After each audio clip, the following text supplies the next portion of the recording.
The wind was a predator. It stalked the high plains with a hunter's patience, its voice a low growl that promised a death of ice and stillness. It stripped the warmth from the sun, tore the last stubborn leaves from the cottonwoods, and scraped at the thin walls of Anyar's cabin like a beast sharpening its claws. Grief was a cold thing, but the wind was colder. It found every crack, every seam in the life she had tried to hold together since her husband, Daniel, had been taken by the fever. Now, his absence was a hollow space that the wind filled with its mournful howl. Inside, the chill was more than a physical sensation, it was the texture of her future. She was 25, with hands calloused from work that should have belonged to two people, and a silence in her heart that was deeper than the winter sky. Her mother, Lena, sat by the hearth, her 70 years etched into her face like a map of a hard country. She fed splinters of wood into the meager fire, each one a prayer against the coming dark. The woodpile, once a proud bulwark against the season, had dwindled to a pathetic mound of frost-kissed logs and branches. It was a monument to their dwindling hope, shrinking with every passing day. The land itself was an adversary, all granite bones and thin, unforgiving soil. It had taken Daniel, and now it seemed intent on taking them. The debt he had left was a blanket, heavy and suffocating, held by his brother, a man who had none of Daniel's warmth and all of the land's cold pragmatism. The days grew shorter, the light thinner, as if the sun itself were retreating from the inevitable onslaught. Anya would spend hours scouring the thin copses of trees near the creek bed, her axe a poor weapon against the iron hardwood. She would return with a paltry armful of branches, her fingers numb, her breath pluming in the air, the effort barely earning them another evening of flickering light. Lena, her joints swollen with the damp cold, could do little more than watch from the doorway, her eyes clouded with a sorrow that went beyond their immediate plight. She saw the ghost of her daughter's youth fading, replaced by a grim, hard-edged resolve. They spoke little. Words were a luxury, an energy they could not afford to spend. Their communication was in the shared glance across the fire, the way Lena would have a thin stew ready when Anya returned, the way Anya would place the warmest blanket over her mother's sleeping form. It was a language of survival, stripped of all pleasantries. One afternoon, as the sky turned the color of a deep bruise and the first flakes of snow began to drift down like ash, Anya stood and looked at the last few logs by the hearth. There was not enough for 2 nights. Maybe not even one, if the wind truly decided to unleash its fury. The great blizzard, the one the old-timers whispered about, was no longer a possibility, it was a certainty, a living thing gathering its strength in the mountains to the north. Lena followed her gaze, her expression unreadable. She did not need to speak the truth that hung between them. To stay was to freeze. To leave was to die in the snow. The knock on the door was as sharp and unwelcome as a shard of ice. It was Marcus, Daniel's brother. He did not wait for an invitation but pushed the door open, bringing a swirl of frigid air with him. He was a thick, prosperous man, his face ruddy with health and impatience, his coat a fine, heavy wool that spoke of a life insulated from the cold that gnawed at their bones. He surveyed the sparse cabin, his eyes lingering on the nearly empty woodpile with a look of undisguised contempt. He smelled of cured meat and smug certainty. His presence filled the small room, making it feel even colder, even more fragile.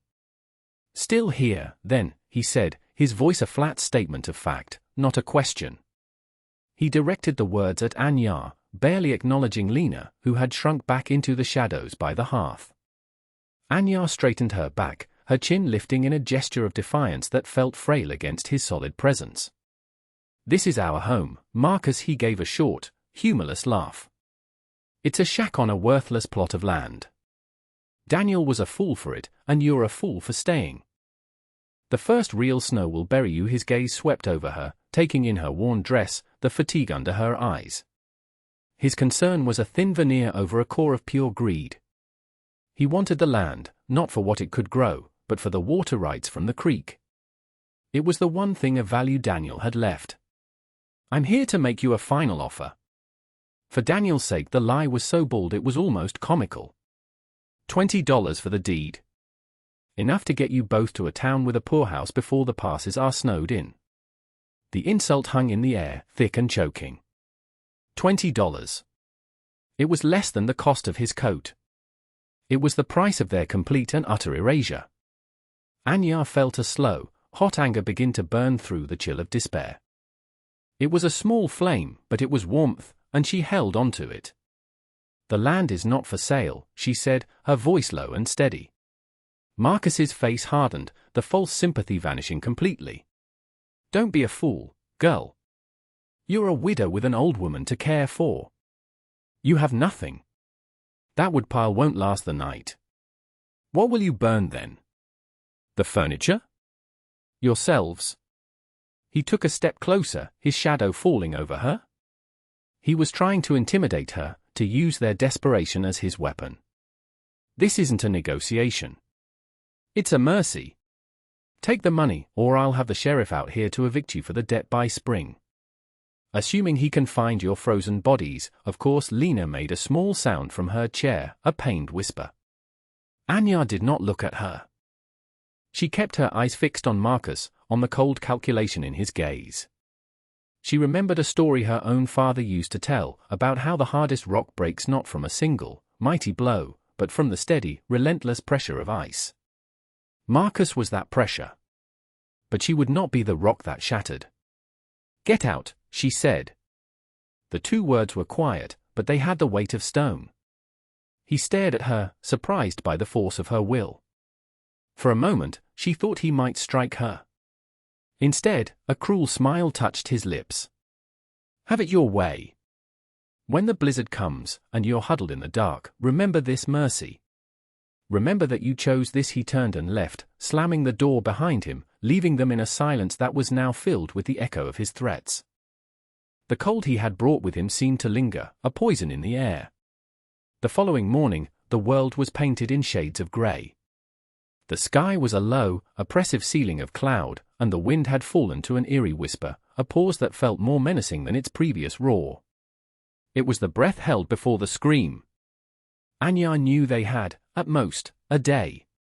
She bundled herself in every layer she owned, her movements stiff and clumsy. "I'm going out," she announced to the quiet room. "To the ridge." There might be fallen pine. Lena looked up from her mending, her needle moving with slow, pained precision. Her eyes, usually clouded, were sharp with worry. "It is too far. The snow will come." "We have no choice," Anya replied, her voice rough. She grabbed the worn axe and the sled she and Daniel had built from scavenged planks, its rope handle frayed and thin. As she reached for the door, Lena's voice stopped her. "Wait." The old woman rose slowly, painfully, and began to wrap herself in her own heavy shawl. "If you go, I go. 2 pairs of eyes are better than 1. And my memory is longer than yours." Anya wanted to argue, to tell her to stay by the fire, to save her strength. But she saw the flicker of fierce pride in her mother's eyes, the same stubbornness that ran through her own veins. To deny her would be a cruelty. And perhaps Lena was right. Perhaps her long memory held something Anya's desperation had overlooked. They stepped out into the biting air together, 2 solitary figures against a vast, indifferent landscape. The cold was immediate and absolute, seeping through their clothes, stinging their exposed skin. They did not speak as they walked, leaning into the slight incline that led towards the stony ridge, saving their breath for the effort. The ground was frozen solid, ringing like iron under their boots. The trees were skeletal, their bare branches clawing at the sky. Every snap of a twig underfoot sounded like a gunshot in the profound silence. After an hour of fruitless searching in the lower woods, they began the slow, arduous climb up the ridge.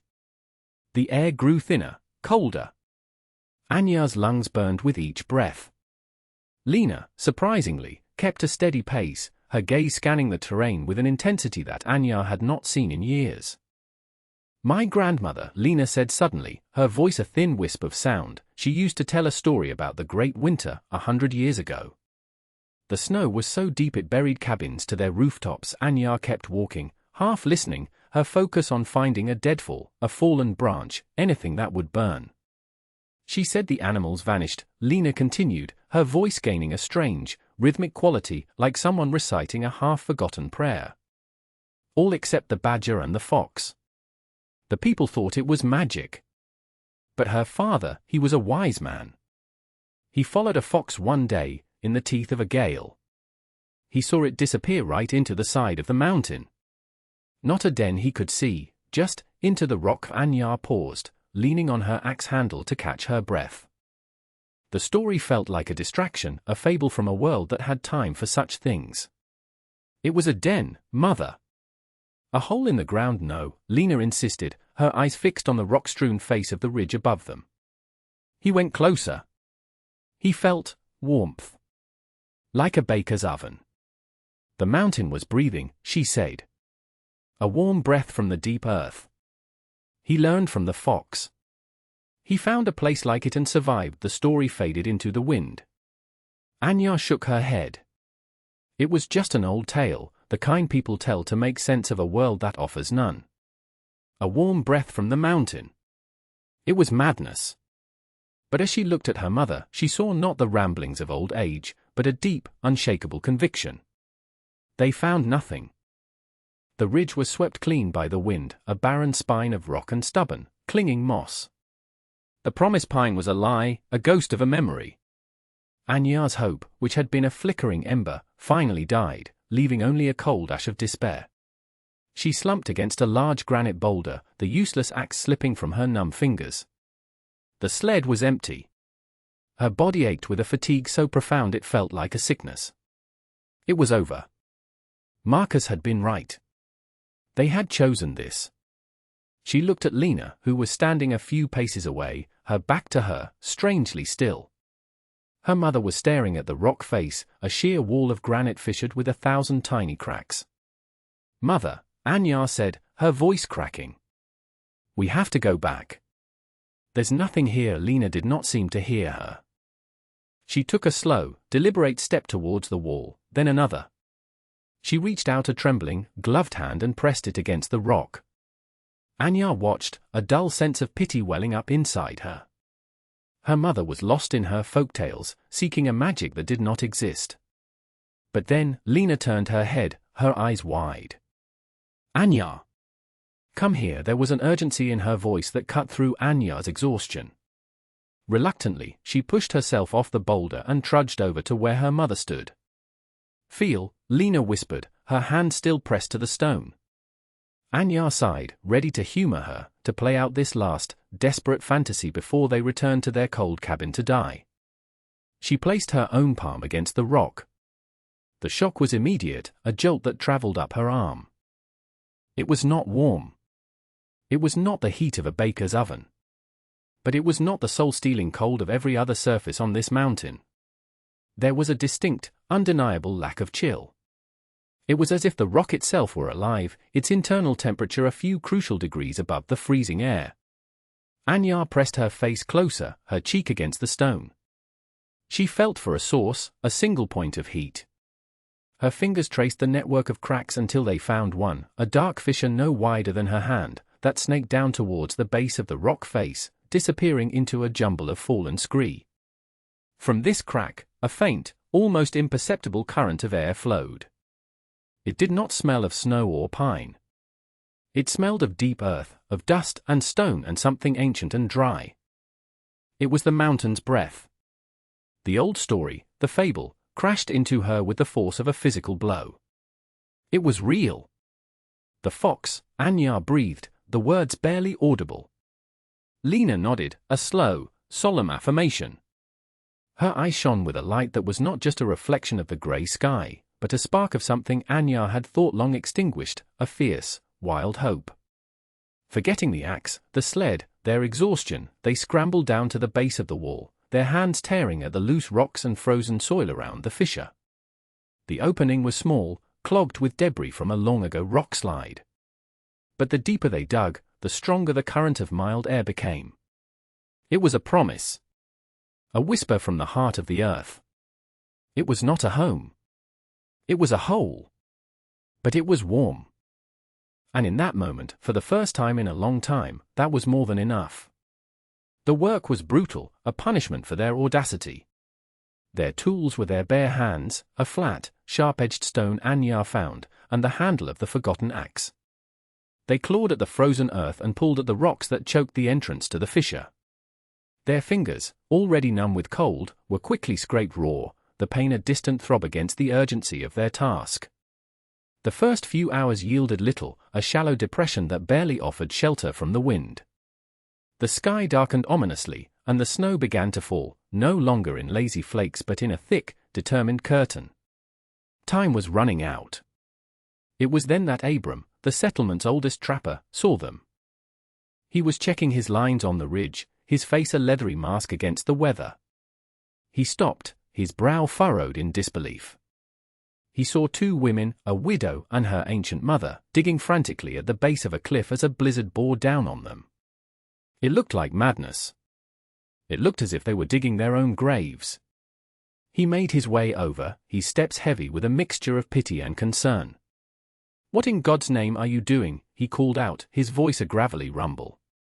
"The storm's turning. You need to be inside." Anya looked up, her face smudged with dirt, her hair wild.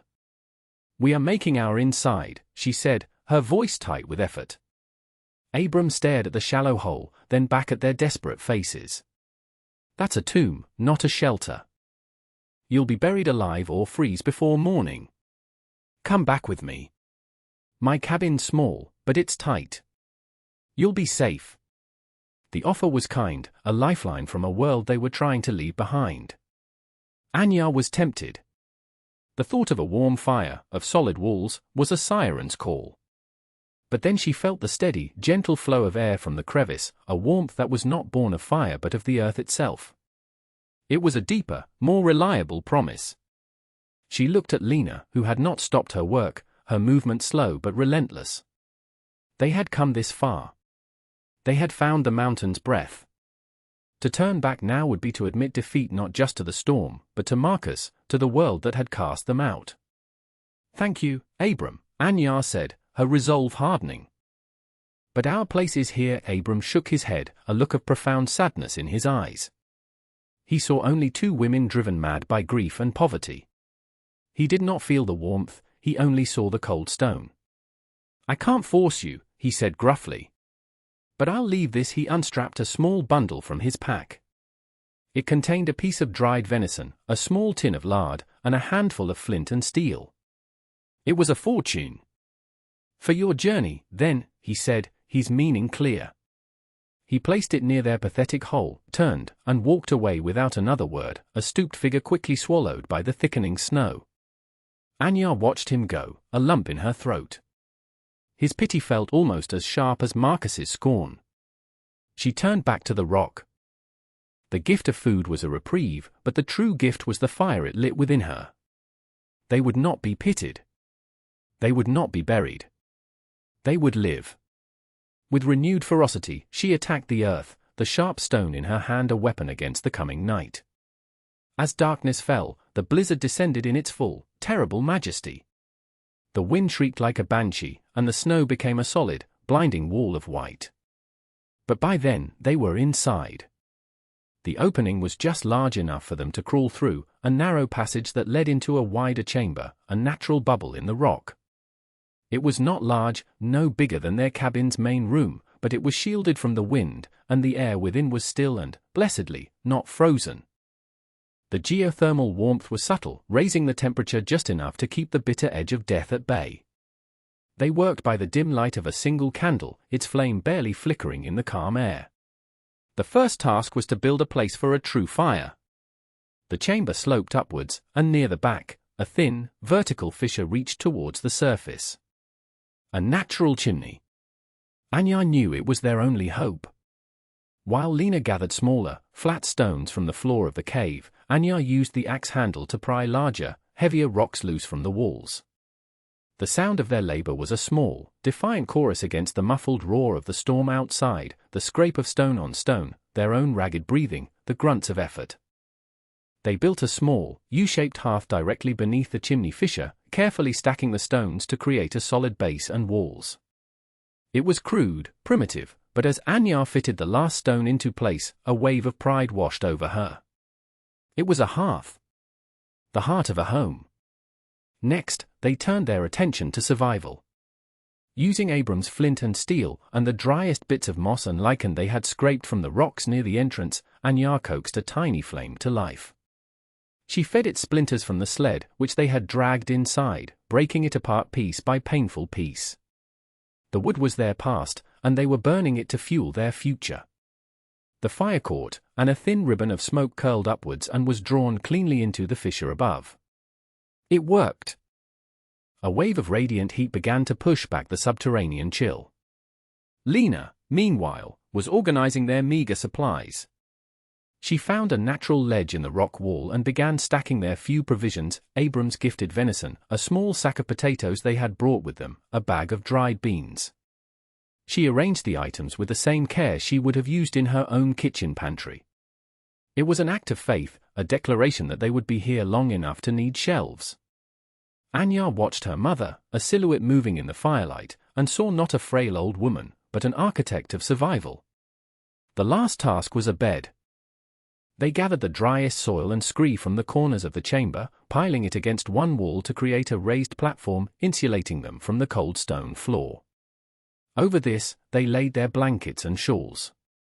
It was a humble bed, but as they finally collapsed onto it, the warmth of the fire on their faces, the sound of the storm a distant rumble, it felt like the most profound luxury. They had crawled into the earth, and in its belly, they had built a sanctuary. They had not found firewood, they had found a fire that would not go out. The world outside their stone womb ceased to exist. For 3 days and 3 nights, the blizzard raged, a relentless assault of wind and snow. But inside the crevice, time seemed to slow, measured not by the passage of sun or moon, but by the rhythm of their own survival. The muffled howl of the wind was a constant reminder of the death they had escaped, yet it was distant, like the memory of a nightmare heard from the safety of a warm bed. Their world shrank to the circle of firelight, the stone walls that enclosed them, and the quiet companionship that needed no words. They ate sparingly, boiling the potatoes and beans in their single pot, rationing the precious venison. The food was bland, but in the warmth of their shelter, it tasted like a feast.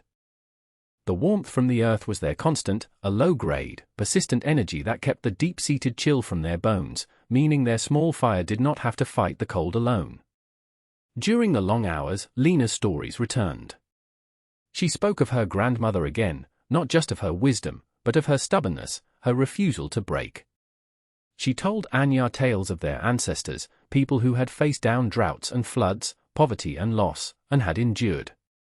The stories were not fables now, they were threads, connecting Anya to a long line of women who knew how to survive. Anya, in turn, found herself talking about Daniel, not about his death, but about his life. She spoke of his laugh, of the way he had believed in this unforgiving land, his dream of building a life here. In the warm, dark safety of the cave, she was not just digging a shelter, she was excavating her own grief, examining it piece by piece, and finding that beneath the sorrow, the foundation of his love remained. It was during this time that Marcus returned, though they did not know it. Driven by a morbid curiosity and the certainty of their demise, he had fought his way through the beginning of the storm to their abandoned cabin. He found it empty, the door ajar, a dusting of snow already on the floor. He saw the single set of tracks leading towards the ridge and smiled, a grim, triumphant expression on his face. They had gone for wood, the fools. They were dead. He imagined finding their bodies in the spring thaw, a tragic story he could tell with feigned sadness as he filed the claim on their land. He returned to his own large, well-built home, a structure he had boasted was strong enough to withstand any storm, and settled in by his roaring fire to wait for his inheritance. He was a practical man, and he believed in the strength of thick logs and sound construction, not in folktales and desperate gambles. He could not imagine their sanctuary. He could not conceive of a warmth that did not come from a fire he had built himself, of a safety that was not paid for in coin. While he sat in his sturdy house, confident in his wisdom, Anya and Lena were transforming their cave.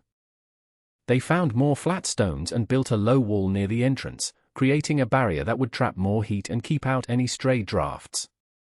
They discovered a small trickle of water seeping through a crack in the back of the chamber, pure and clean, and carved a small basin in the rock to collect it. They were no longer guests in the mountain, they were becoming part of it, their lives intertwined with its ancient, living systems. The storm that was meant to be their end had become their beginning. On the 4th morning, they awoke to a profound silence. The roaring of the wind, which had been the constant soundtrack to their existence, was gone. A deep, unnatural stillness had fallen over the world. Anya crawled to the entrance of their crevice and pushed aside the loose rocks they had piled there. She was met with a wall of solid white. They were buried. A flicker of panic, cold and sharp, went through her. But it was quickly replaced by a sense of calm. They had fire, water, and a small amount of food. They were warm and safe. The snow was a prison, but their cell was a comfortable one. She and Lena spent the day slowly, methodically, digging their way out. The snow was densely packed but surprisingly light. It was like carving a tunnel through a mountain of flour. After hours of work, a sliver of brilliant, painful blue appeared. The sky. Anya pushed through the last barrier of snow and emerged, blinking, into a world remade. The sight stole her breath. Everything was gone, buried beneath a seamless blanket of white that glittered under a pristine, cloudless sky. The landscape was smooth, featureless, the harsh angles of the ridge and the valley softened into gentle, rolling curves. The tops of the tallest pines were visible, their branches heavy with snow, like robed penitents. The silence was absolute, the air so cold and clean it felt like breathing powdered crystal. It was a world of immense, terrible beauty. A world wiped clean. They stood together at the mouth of their shelter, two small figures in a vast, white wilderness. The top of their old cabin was just visible, a dark patch on the horizon. But it was the sight of Marcus's property that made Anya's heart stop. His fine, sturdy house, the one he had boasted of, was a ruin. The sheer weight of the snow had been too much for his proud roof. It had collapsed inwards, leaving a gaping, jagged hole. His practicality, his belief in conventional strength, had failed him. The mountain had crushed his certainty like an eggshell. Further down the valley, they could just make out the shape of Abram's small, humble cabin. It was still standing, its steep roof having shed the worst of the snow, but it was buried up to the eaves, a thin curl of smoke rising from its chimney, a fragile signal of life. As they watched, they saw movement. Abram was trying to dig his way out, a desperate, flailing figure in a sea of white. He was trapped. Lena placed a hand on Anya's arm. Her touch was light, but her meaning was clear. They had been the ones pitied, the ones left for dead. Now, they were the only ones who were truly free. They had survived not by fighting the storm, but by yielding to an older, deeper wisdom. They had listened to the earth, and it had given them sanctuary. Anya took a deep breath of the frigid, clean air. She felt no triumph, no desire for revenge. Only a profound sense of vindication, quiet and deep as the stone that had sheltered them. They had work to do. They fashioned makeshift snowshoes from the last remaining planks of their sled and the rope from its handle. The journey down to Abram's cabin, a walk that would normally take less than an hour, took them half the day. They moved through a silent, alien landscape, sinking to their thighs with every other step, the sun glaring off the endless expanse of white. When they finally reached his cabin, he was slumped against his partially cleared doorway, exhausted, his shovel lying uselessly beside him. He looked up as they approached, his eyes widening in stunned disbelief. He looked at them as if they were ghosts risen from a snowy grave. "Anya?"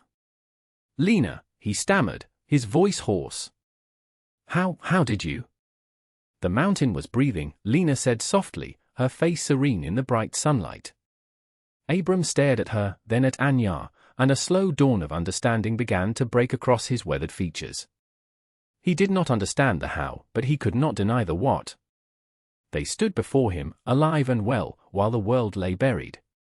They were not mad women, they were prophets. Anya offered him a piece of the last of their venison. He took it, his hand trembling slightly, and ate it like a man starved. Together, the three of them worked to clear the rest of his doorway. With their help, the task was finished quickly. He was free. "Your brother-in-law," Abram said, his voice low as he gestured vaguely towards the ruined house on the hill. His roof couldn't take the weight. No one seen him. The news spread slowly, carried by Abram as he made his way to the few other surviving homesteads. The story of the widow and her mother, the ones who had dug into the rock, the ones who had vanished into the earth and re-emerged from the snow, became a legend before the spring thaw had even begun. They were no longer the pitiful outcasts. They were the women who had listened to the mountain. People came, at first out of curiosity, then with a growing sense of awe, to see the simple crevice that had been their salvation. They saw the crude hearth, the stone shelves, the earthen bed. They felt the inexplicable warmth that radiated from the rock. Marcus was never found. His greed had been buried along with his house, a final, ironic monument to his foolish pragmatism. The debt died with him. The land, free and clear, was theirs. Anya and Lena did not move back to their old cabin. They stayed in their stone sanctuary, improving it, making it more of a home. They built a proper door, carved more shelves, and found that the shelter that had saved them in the winter was cool and pleasant in the summer. The community, once so quick to judge, now brought them gifts, sacks of flour, tools, seeds for a garden Anya planted near the entrance. Abram became their staunchest friend, a constant visitor who would sit by their fire and listen to Lena's old stories, his eyes full of a newfound respect. Anya learned that resilience was not about building stronger walls to keep the world out, but about finding the wisdom to see the shelter that was already there, hidden in plain sight. Her grief for Daniel did not disappear, but it was no longer a cold, hollow thing. It was a foundation, a memory of a love that had brought her to this hard, beautiful place, a place that had, in the end, given her back her life. The wind still prowled the high plains, but it no longer sounded like a predator. To Anya, it now sounded like a song.